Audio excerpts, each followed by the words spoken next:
네, 여러분 반갑습니다. 여러분 예수님을 믿는 것이 쉽습니까? 어렵습니까? 한편으로는 쉽기도 하고 또 다른 한편으로는 어려운 것 같습니다.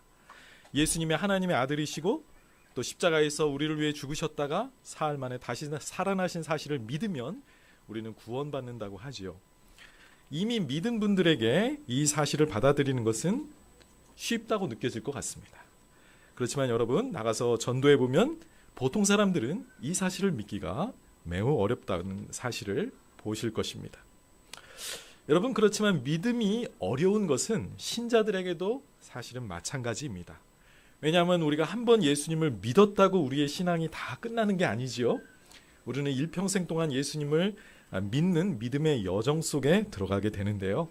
그 과정에서 우리는 종종 의심과 불신앙 또는 불순종에 빠질 때가 있는 것입니다. 바로 우리의 믿음이 시험에 들 때인 거죠. 하나님은 종종 우리의 믿음을 테스트하십니다. 시험하십니다. 여러분 학생 시절에 우리가 많은 시험을 치르지요? 네. 왜 치릅니까? 그 선생님이 우리의 실력을, 우리의 숨겨져 있던 실력을 드러내기 위해서, 알기 위해서 시험을 치릅니다. 자, 그런데 선생님들은 시험을 주는 이유가 단지 그 사람의 현재 실력을 알기 위해서만이 아니라 그 시험을 통해서 학생들이 실력이 성장하도록 하기 위한 의도로 시험을 주는 것이죠. 여러분 하나님도 마찬가지입니다. 하나님은 우리의 믿음이 성장하기를 바라시기 때문에 종종 어려움을 주시는 거예요. 시련을 주시는 것입니다. 자, 이 시험은 우리에게는 여러 가지 고난과 어려움으로 또는 인생의 위기로 닥쳐오기도 합니다. 그래서 시험에 실패할 수도 있죠. 우리는 시험을 받으면서 우리의 감추어져 있던 우리의 믿음의 수준이 확 드러나게 됩니다. 그랬을 때 나의 문제를 깨닫고 이 기회를 통해 이 문제를 바로잡고 성장할 수 있는 사람이 있는가 하면 어떤 사람은 이 시험에 걸려 넘어져서 다시 일어나지 않고 믿음에서 떠나는 그런 모습을 보이기도 하지요. 자, 오늘 우리가 함께 살펴볼 이 여인은 예수님이 주시는 시험을 잘 통과했습니다. 그래서 그 시험 뒤에 큰 축복을 상으로 받게 됩니다. 자, 우리가 어떻게 믿음의 시험을 만났을 때 시험을 잘 이겨내고 승리할 수 있는지 이 여인의 이야기를 통해서 오늘 함께 배워보기를 원합니다. 자, 오늘 저는 믿음의 시험이라는 제목으로 마태복음 15장 21절에서 28절 함께 나누도록 하겠습니다. 저하고 함께 교독하시도록 하겠습니다. 제가 먼저 읽고 여러분 다음 절 읽어주세요. 예수께서 거기서 나가사 두로와 시돈 지방으로 들어가시니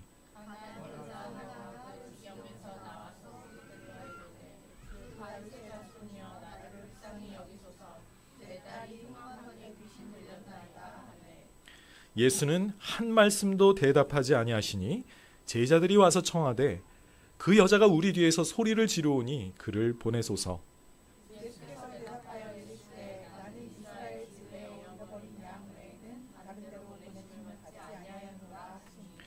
여자가 와서 예수께 절하며 이르되 주여 저를 도우소서.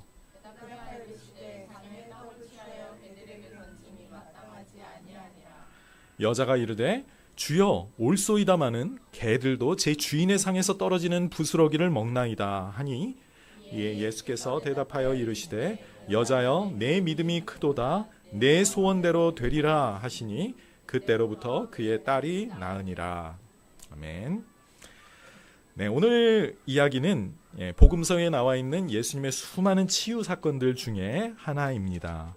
그렇지만 몇 가지 특이한 점들 때문에 이 이야기가 눈에 띄죠. 먼저 그녀는 이 이야기의 주인공은 이스라엘 사람이 아니라 이방 여인이었다는 사실입니다. 바로 그 사실 때문에 예수님은 그녀의 간청을 거절하시는 것을 보게 됩니다. 무엇보다 예수님의 태도가 참 이례적입니다. 항상 친절하고 은혜로우신 이 예수님이 오늘 본문에서는 이 이방 여인을 뭐에 비유하셨어요? 개에 비유하셨습니다. 당시 유대인들이 이방인을 개로 취급했다는 사실은 잘 알려져 있었고 이방인도 그걸 알고는 있었지만 예수님의 입에서 이 표현을 했다는 것 자체가 좀 안 믿겨집니다. 그죠? 놀라운 일입니다. 마지막으로 이 여인이 이 보여준 태도, 충분히 모욕감을 느끼고 포기할 만한데도 자신이 개라는 사실을 받아들이고 그럼으로써 예수님께 바라던 그 은총을 얻었다는 점입니다. 분명히 이해하기가 쉽지 않은 본문이죠. 그렇지만 확실한 것은 전체적으로 볼 때 그녀는 예수님의 말씀 때문에 큰 시험을 받았지만 그것을 잘 이겨내고 은혜를 얻었다는 사실입니다. 자, 이 본문을 이해하기 위해서 먼저 여러분과 한번 생각해 보겠습니다. 이 예수님은 처음부터 이 여자의 소원을 들어줄 의향이 있으셨을까요? 없으셨을까요? 원래 처음에는 들어줄 의향이 없었는데 이 여자의 말에 설득을 당하셔서 마음을 바꾸신 것일까요? 아니면 처음부터 예수님은 이 여자의 믿음을 시험하셨다가 합격했기 때문에 그 소원을 들어주신 걸까요? 아마 예수님은 모든 것을 아시는 분이기 때문에 이 여자의 말에 설득당하거나 감동받아서 마음을 바꾸셨다기보다는 처음부터 이 여자를 고쳐줄 마음이 있으셨다고 보아야 할 것입니다. 그럼 예수님은 뭘 하고 계셨다는 말이에요? 이 여자의 믿음을 테스트하고 계셨다는 뜻입니다. 자, 왜 그럴까요? 자, 예수님은 원래 자비롭고 은혜로우신 분입니다. 그래서 사람들을 이렇게 대하는 분이 아니에요. 마태복음 11장 28절과 29절에 이렇게 말씀합니다. 수고하고 무거운 짐진 자들아 다 내게로 오라. 내가 너희를 쉬게 하리라. 나는 마음이 온유하고 겸손하니 나의 멍에를 메고 내게 배우라. 그리하면 너희 마음이 쉼을 얻으리니 그랬습니다. 예수님은 참 친절하시고 겸손하신 분이에요. 누구든지 인생 가운데 고생하고 있는 사람은 다 내게로 와서 쉼을 받으라고 초청하시는 분입니다. 물론 이 여자는 가난한 사람이지만 그래서 예수님이 거절한 것처럼 보이지만 사실 이 예수님이 이방인을 거절하셨는가 하면 꼭 그렇지도 않습니다. 이스라엘 사람이 아닌 이방인들도 예수님이 고쳐주신 일이 마태복음에 먼저 나오죠. 마태복음 8장에 보면 예수님께서 로마인이었던 백부장의 그 하인을 고쳐주신 적이 있습니다. 그리고 오히려 이 백부장이 보인 그 믿음에 놀라시고 또 사실은 감동하셔서 이스라엘인들의 불신앙을 꾸짖고 오히려 나중에 하나님의 나라에 수많은 이방인들이 들어오게 될 것을 이때 말씀하시죠. 구약 성경에서도 선지자들을 가만히 보면 이스라엘 선지자이지만 하나님께서 엘리야 선지자를 사르밧 과부의 집에 들어가게 하셔서 그 아들을 살려준 예가 있습니다. 또 문둥병에 걸렸다가 나음받았던 그 나아만 장군 있잖아요. 그 사람도 이방인이었습니다. 그런데 선지자 엘리사에게 와서 치유를 받은 적이 있습니다. 솔로몬이 그 성전을 지었을 때 뭐라 그랬어요? 이스라엘 사람만 아니라 어떤 이방인이든 와서 이곳에 기도하면 하나님 그 기도를 들어주십시오라고 말했습니다. 자, 그렇다면 예수님께서 표면적으로 이 여자가 이방인이라는 이유로 거절하신 것처럼 보였지만 결국에는 이 여인의 이 요청을 들어주실 의향이 있었다는 사실을 우리가 여기서 파악할 수 있겠습니다.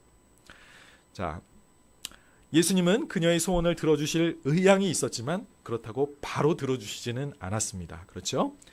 그녀가 바라는 것을 주기 전에 그녀의 믿음을 시험하셨습니다. 주님은 쓸데없는 행동을 하지 않으시죠? 왜 그러셨을까요? 왜 그녀의 믿음을 시험하셨을까요? 그녀의 믿음에는 몇 가지 문제가 있었기 때문입니다. 최고의 교사이셨던 이 예수님은 그녀를 시험함으로써 그녀에게서 최선의 것을 그녀가 정말 변화될 수 있는 그 계기를 여기서 끌어내고 계셨던 겁니다. 마지막에 보인 그녀의 반응은 사실 예수님 자신이 힌트를 던져주셨고 그래서 얻게 된 그런 반응이었습니다. 그랬을 때 예수님은 마지막에 기뻐하시면서 큰 믿음이라고 다른 사람에게는 한 번도 표현하지 않았던 큰 믿음이라는 단어로 이 여자의 믿음을 칭찬해 주시는 것을 보게 됩니다. 자, 오늘 그럼 이 이야기를 한번 살펴보면서 어떤 면에서 이 여자가 시험받았는지 한번 생각해 볼까요? 자, 첫 번째로 이 여자는 인내를 시험받았습니다. 예수님은 이 여인의 부르짖음을 듣고도 한참 동안 침묵하셨습니다. 자, 오늘 본문의 배경이 되는 21절을 한번 볼까요? 예수님께서 왜 이 이방 여인을 접촉하게 되셨는가? 이 배경인데요. 예수님께서는 거기서 나가사 두로와 시돈 지방으로 들어가셨다고 했습니다. 두로와 시돈은 갈릴리, 그러니까 이스라엘의 갈릴리 북쪽에 접해 있는 고대로부터 아주 유명한 두 도시인데요. 항상 이스라엘과 적대적인 관계에 있었던, 주로 이스라엘과 원수로 지냈던 두 나라들입니다. 자, 예수님께서 그런데 왜 이 지역으로 가셨을까요? 이 두 지역에 전도하러 가신 것이 아니었습니다. 사역하러 가신 것이 아니라 사실 이스라엘 땅에서 유대인들과 너무나도 치열하게 갈등을 빚으셨기 때문에 유대 지도자들의 분노가 아주 분기탱천에 있었거든요. 그래서 잠시 몸을 피하러 이방인 지역에 가셨던 것입니다. 그리고 실제로 두로와 시돈이란 도시 안으로 들어가신 것이 아니라 그 근방에 가셨던 것이죠.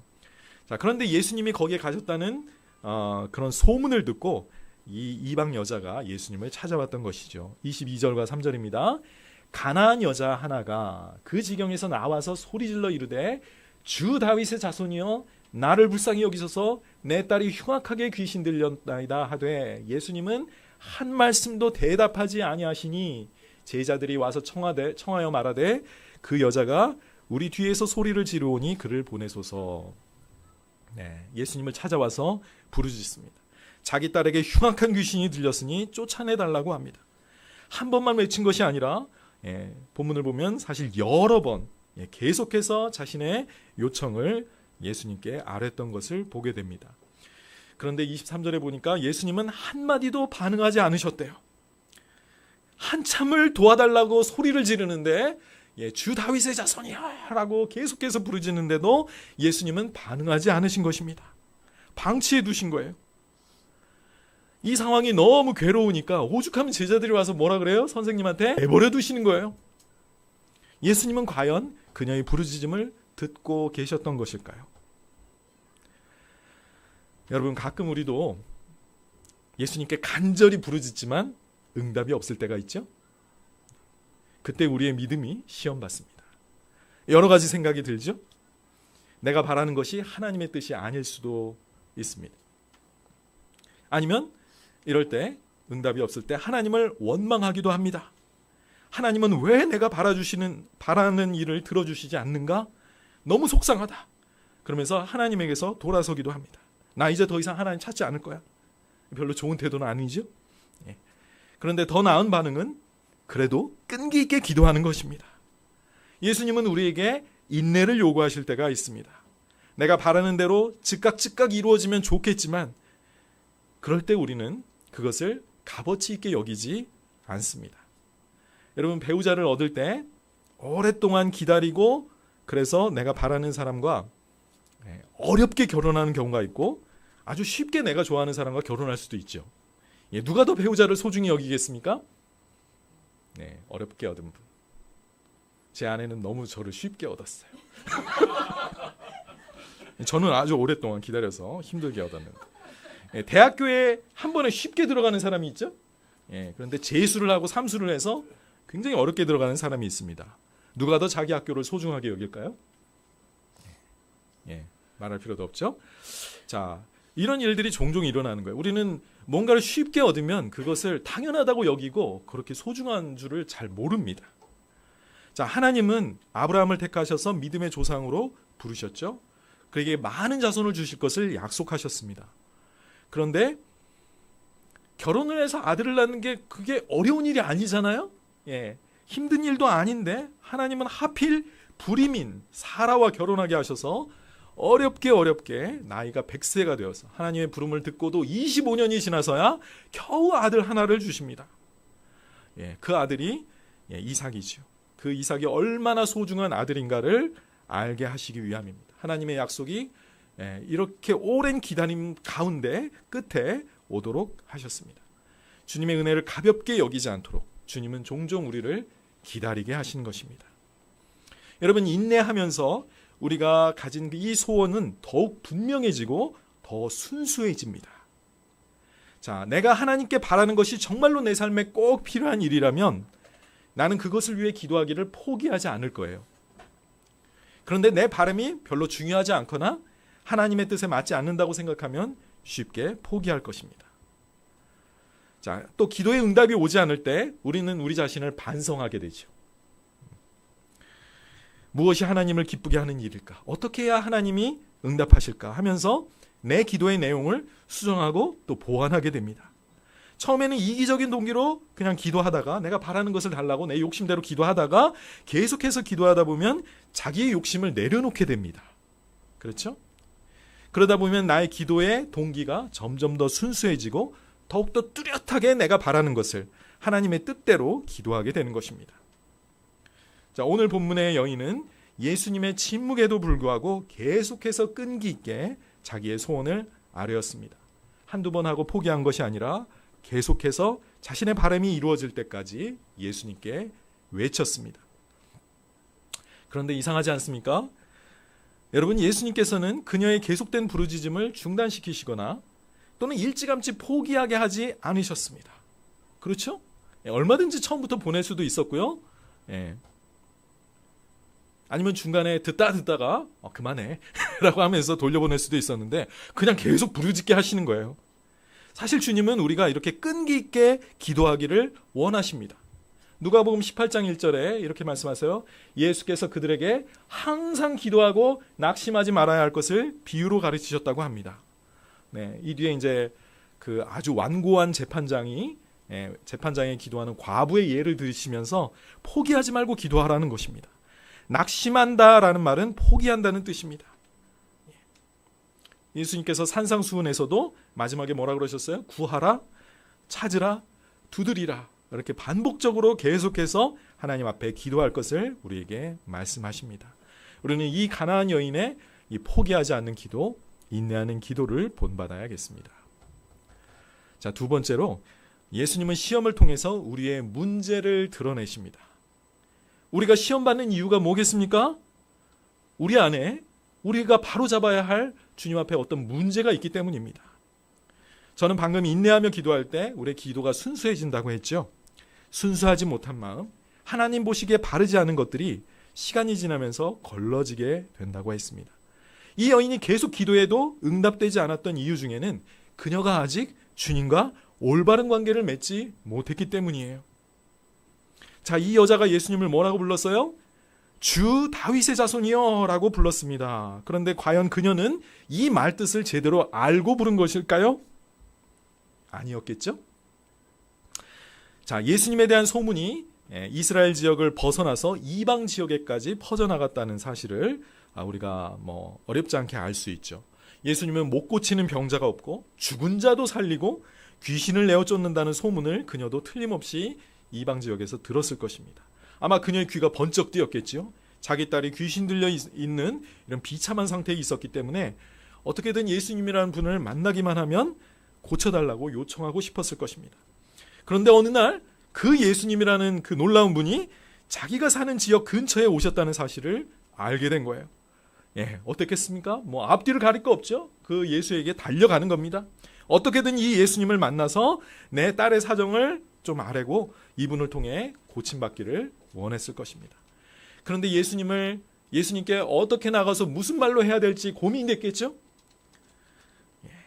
예수님의 호의를 자기가 얻어야 되는데 예수님을 어떻게 이렇게 예수님으로부터 자신이 원하는 것을 얻어내기 위해 예수님께 좋은 말을 해드려야 될까 생각을 하다가 예수님이 유대인들이 기다려온 메시아, 곧 옛날 그 다윗 왕의 자손으로 오실 그 메시아시라는 사실을 사람들에게 들었을 것입니다. 메시아일지도 모른다겠죠. 정확히 표현하자면 그러면은 이 호칭을 가지고 내가 예수님의 마음을 기쁘게 해서 내가 원하는 것을 좀 얻어야 되겠다라는 생각이 들었겠죠. 그래서요, 아직 제자들조차 예수님이 메시아라고 확신하지 못하던 이 시점에 놀랍게도 이 여자는 메시아라는 그 칭호를 예수님께 돌린 거예요. 그래서 주 다윗의 자손이여 나를 불쌍히 여기소서라고 기도했던 것입니다. 그녀가 예수님을 주 다윗의 자손이여 라고 부른 호칭은 신학적으로 올바른 호칭이에요. 맞는 말입니다. 그런데 문제가 있죠? 어떤 문제일까요? 이 여자가 예수님을 다윗의 자손이라고 부를 자격이 있어요? 없어요? 없습니다. 미안하지만 그녀는 이스라엘 사람이 아닌 이방인이었기 때문입니다. 예수님은 바로 그 사실을 지적하시죠. 24절입니다. 예수께서 대답하여 이르시되 나는 이스라엘 집에 잃어버린 양 외에는 다른 데로 보내심을 받지 아니하였노라 하시니 그랬습니다. 예수님은 이스라엘의 왕이셨습니다. 이스라엘 하나님과 언약을 맺은 이 백성을 구하러 오신 그들의 메시아였어요. 그래서 예수님은 자신이 공생애를 사는 동안은 자신의 사역의 그 바운더리를 이스라엘로 고정하셨던 거죠. 아까도 말했지만 두로와 시돈에 전도하러 오신 것이 아니라 잠깐 이 유대 지도자들과의 갈등을 피하기 위해 피신하러 오셨던 것입니다. 그녀가 아무리 부르짖어도, 이 유대인의 왕에게 아무리 부르짖어도 응답받을 수 없는 이유는 그녀는 다윗의 자손 유대인의 왕을 다스림을 받는 백성이 아니었기 때문입니다. 그녀는 이스라엘 사람이 아니면서도 이스라엘 왕에게 도와달라고 부르짖고 있었던 것입니다. 안타깝게도 그녀는 이 다윗의 자손에게, 다윗의 후손인 이 유대인의 왕에게 은총을 받을 자격을 상실하고 있었습니다. 여러분, 우리가 오랫동안 기도하다 보면 주님과 우리 사이에 문제가 드러날 때가 있습니다. 기도의 응답을 받는 것보다 그 문제를 해결하는 것이 훨씬 더 중요한 일인 거죠. 주님 보시기에는 그 문제가 더 시급한 것입니다. 예수님은 내 기도에 응답 주시는 것이 그렇게 어렵지 않을지 몰라요. 그런데 더 중요한 것은 주님과 나 사이의 관계입니다. 주님과 나 사이의 관계에 문제가 있는데 그분의 기도에 응답만 받으면 되는 걸까요? 주님은 종종 우리의 간절한 기도 가운데 해결되지 않은 그 문제를 드러내실 때가 있어요. 그렇다면 기도의 응답은 잠시 미뤄질 수밖에 없는 것이죠. 교회는 다니고 있지만 아직 주님과의 관계를 바로 하지 못한 분들이 있을 수 있습니다. 이런 분들은 이 여자처럼 예수님을 그리스도, 다윗의 아들, 하나님의 아들이라고 부르짖지만 그것은 남들에게 그냥 들었기 때문에 습관적으로 자기가 하는 말이지 마음에서 진심에서 우러나온 그런 고백은 아니죠. 아직 진심으로 예수님을 나의 구원자, 나의 주님으로 영접한 적이 없기 때문입니다. 이런 분들은 함께 예수님께 찬양하며 예수님을 부르며 기도해도 사실은 예수님과 상관이 없는 일을 하고 있는 것입니다. 오늘 본문의 여인은 자신의 딸이 귀신 들렸다는 이 엄청난 문제가 있으니까 예수님을 찾으러 왔습니다. 자, 그렇지만 이 여인에게 더 큰 문제는 예수님과 자신이 아무런 관계가 없다는 사실이었습니다.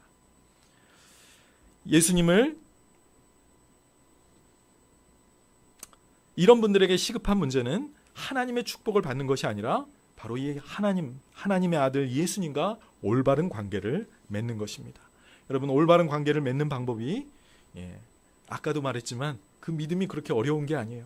단순한 겁니다. 요한복음 1장 11절과 12절과 13절에 이렇게 말씀해요. 예수님과 올바른 관계를 맺는 방법입니다. 영접하는 자, 곧 그 이름을 믿는 자들에게는 하나님의 자녀가 되는 권세를 주셨으니 이는 혈통으로나 육정으로나 사람의 뜻으로 나지 아니하고 오직 하나님께로부터 난 자들이니라 그랬습니다. 예수님을 마음에 모셔드리는 것이 그게 믿음이에요. 믿는다는 것은 예수님을 내 마음에 손님으로 모셔드리는 겁니다. 이 예수님을 믿을 때 어떤 일이 일어나요? 하나님이 우리를 자기 자녀로 삼아주시는 엄청난 특권을 주신다는 겁니다. 이게 구원받는 방법이에요. 어렵지 않죠? 그런데 이 사실을 믿는다는 것은 사실은 쉬운 일은 아닙니다. 자, 자기 아들 예수를 영접한 사람들을 자기의 자녀로 삼아주실 때 바로 비로소 이 자녀들이야말로 하나님 아버지께 기도할 수 있는 그런 자격을 얻는 것이죠. 합당한 자격이 주어지는 것이죠. 여러분, 우리의 기도가 하나님께 응답되지 않고 공허한 메아리처럼 되돌아온다면 내가 과연 예수님과 지금 올바른 관계에 있는지 한번 점검해 볼 필요가 있습니다. 구원받지 않은 것도 문제지만 하나님은 성경에 뭐라 그랬어요? 내가 죄를 품으면 나의 기도를 들어주시지 않는다는 말을 했습니다. 또 성경에 기도가 응답되지 않는 경우가 있는데 언제냐? 배우자와의 관계가 좋지 않을 때입니다. 잘 생각해 보시고 기도가 왠지 안 되는 것 같더라는 생각이 들으시면 그 문제들, 내가 가지고 있는 죄 하나님이 알고 계시죠? 내가 어떤 축복을 얻어내는 것보다 더 중요한 문제는 바로 그 죄를 해결하는 것입니다. 배우자의 관계도 올바로 하시길 바랍니다. 자, 셋째로 믿음의 시험을 이겨내려면 우리는 주님 앞에 내가 미천한 죄인이라는 사실을 고백하고 인정해야 합니다. 하나님은 이제 비로소 그녀와의 관계를 바로잡을 수 있는 기회를 주시는 거예요. 그런데 그 말씀이 듣기가 좋은 말씀이 아니에요. 그 말씀이야말로 마음에 시험을 들게 하는, 그리고 상처를 주는, 그리고 내 마음을 후벼 파는 말씀이에요. 자, 25절과 26절입니다. 네, 넘겨주세요. 없나요? 네, 깜빡하고 안 넣었나 보네. 예, 없어요? 네. 25절, 26절. 네, 여기 있습니다. 감사합니다. 여자가 와서 예수께 절하며 이르되 주여 저를 도우소서. 대답하여 이르시되 자녀의 떡을 취하여 개들에게 던짐이 마땅하지 아니하니라. 와, 예, 아까 이미 언급했던 그 부분이죠. 자, 이 여자는 일단 예수님 앞에 왔을 때 그 앞에 엎드렸다고 합니다. 엎드려 경배했다는 것이죠. 자기가 표할 수 있는 최고의 경의를 표하면서 예수님께 자기의 소원을 아뢰입니다. 그런데 자기 앞에 엎드린 이 여자에게 예수님이 충격적인 말을 하시는 거예요. 하나님은 자녀와 개를 대조하시면서 자녀들에게 줄 빵을 내가 개들에게 던질 수 없다라고 말합니다. 와, 아마 머리에 꽝 하고 뭔가 시멘트 바닥에 부딪힌 것 같았을 거예요. 와, 내가 축복을 받을 자격이 없구나. 유대인들이 이방인을 개로 여긴다더니 이 유대인 랍비가 나를 개라고 말하네. 예수님도 그렇게 생각하시는구나. 나는 복을 받을 자격이 없나 보구나. 여러분, 여기서 개라는 것은 길거리를 돌아다니며 먹을 것을 찾는 그런 위험한 개가 아니라 집에서 기르는 작은 개를 의미하긴 해요. 그래서 애완견을 생각하시면 되겠습니다. 그러니까 학자들은 이 이방인을 멸시하려는 뜻이 아니라 유대인들의 특권적인 지위와 비교하기 위한 그런 수사법이었다라고 말합니다. 여러분, 그래도 애완견도 개예요. 그죠? 그리고 유대인에게 있어서 개는 부정한 짐승이었습니다. 그러니까 이방인들도 부정한 백성이었죠. 그래서 하나님의 원수라고 생각했기 때문에 하나님께 버림당한 자들이라는 면에서는 뭐 개나 똑같이 취급을 했던 겁니다. 자신을 개에 비유한 말씀에 이 여자는 충분히 모욕감을 느낄 수 있었습니다. 마음에 시험이 드는 그런 말이죠. 자리를 박차고 일어나서 예수님께 따지면서 당신이 나에게 이런 모욕을 줄 수 있어요? 라고 말하면서 획 돌아서 가버릴 수 있었어요. 그런데 이 여자는 어떻게 반응합니까? 27절입니다. 여자가 이르되 주여 올소이다마는 개들도 제 주인의 상에서 떨어지는 부스러기를 먹나이다 라고 말합니다. 와, 이 여자는 그 엎드린 자세에서 예수님이 하시는 무슨 말이든 다 받아들입니다. 네, 맞습니다, 주님. 주님이 개라고 하면 저는 개죠. 예수님의 말씀을 완전히 인정하는 것입니다. 그 말에서 그렇지만 자기가 원하는 바를 끌어냅니다. 개도 주인의 상에서 떨어지는 부스러기를 먹을 수 있잖아요 라고 말한 것입니다. 자, 유대인의 왕의 권위를 100% 인정해 줍니다. 그리고 자기는 그 백성이 아니라는 사실을 받아들입니다.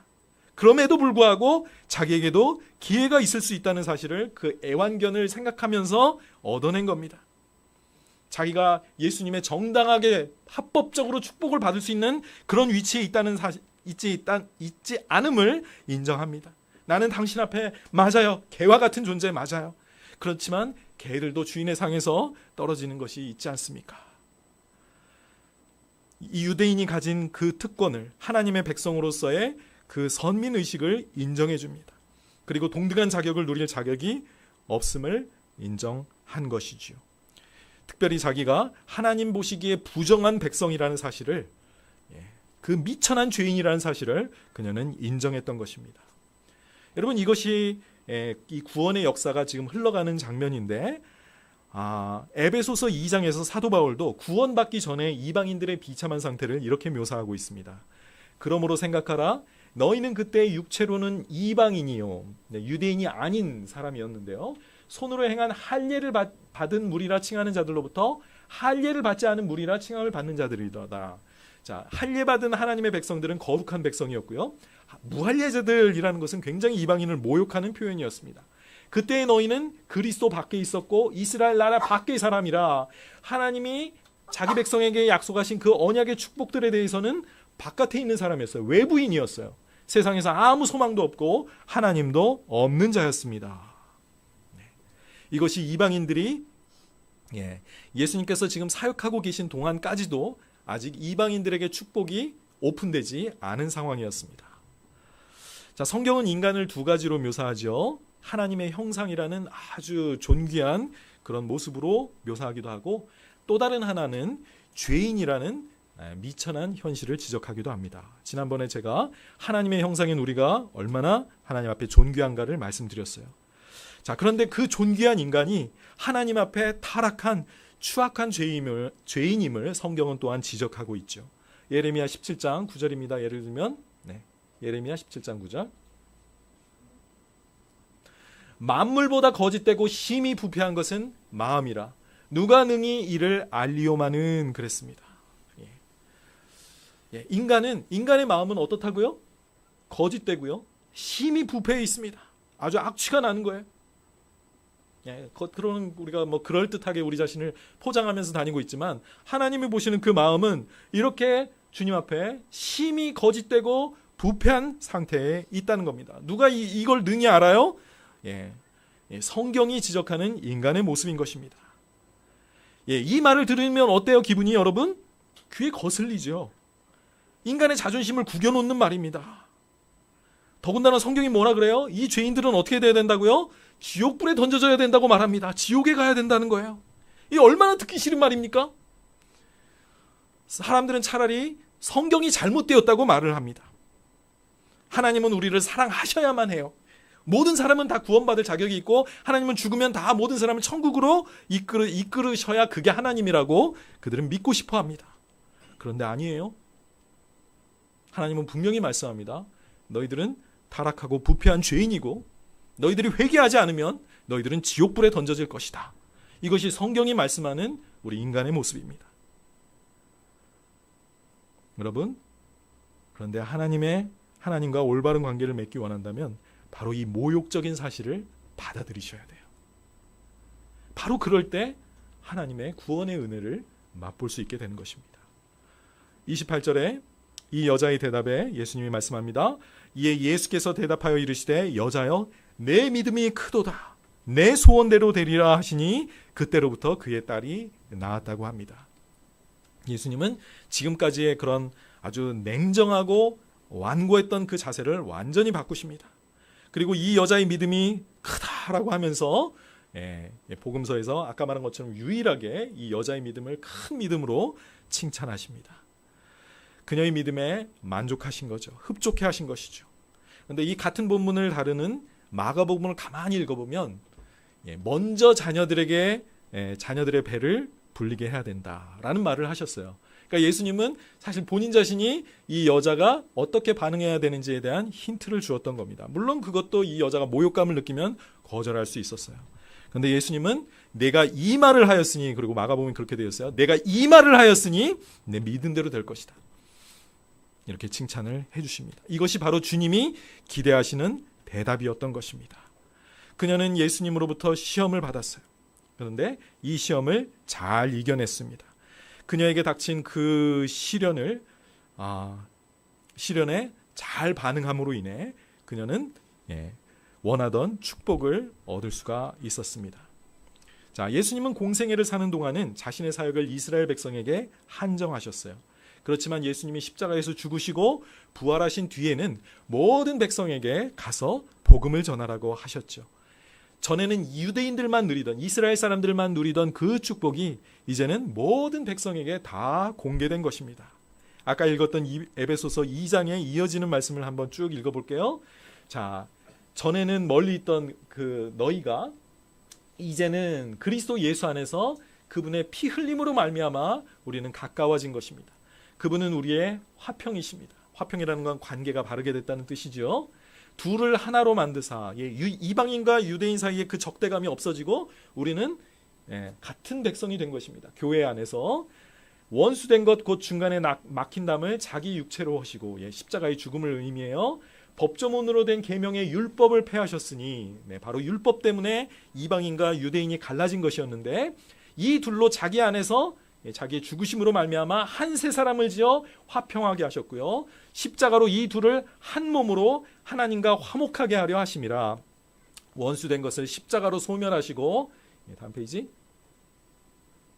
또 오셔서 먼 데 있는 너희에게 평안을 전하시고 가까이에 있는 자들에게 평안을 전하셨으니, 그로 말미암아 우리 둘이 한 성령 안에서 아버지께 나아감을 얻게 하려 하심이라.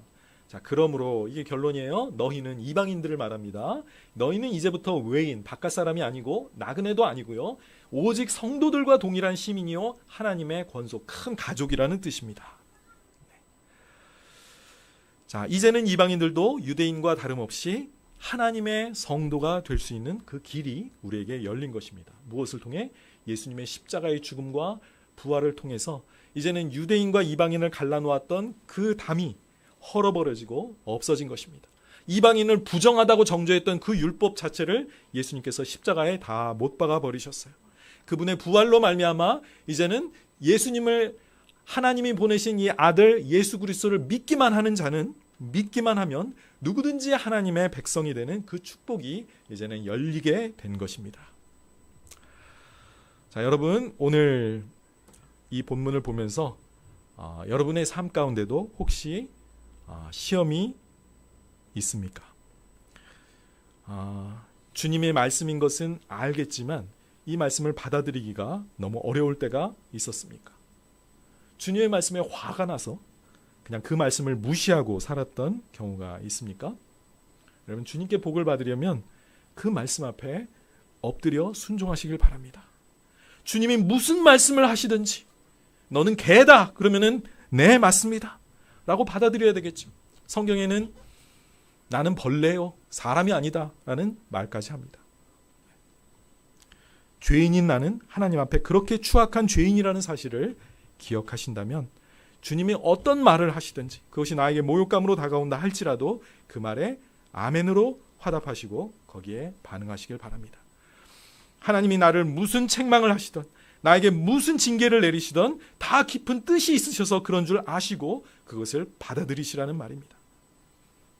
하나님이 언제 나에게 꽃길만 걷게 하신다고 했나요?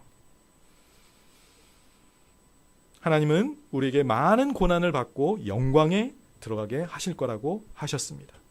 그렇다면 하나님이 주시는 시험 앞에 여러분 인내하시고 또 순종하시길 바랍니다. 그러면 그 시험을 통과한 자들에게 주시는 놀라운 축복을 경험하게 될 것입니다. 자, 오늘 저는 믿음의 시험이라는 제목으로 하나님의 말씀을 전했습니다.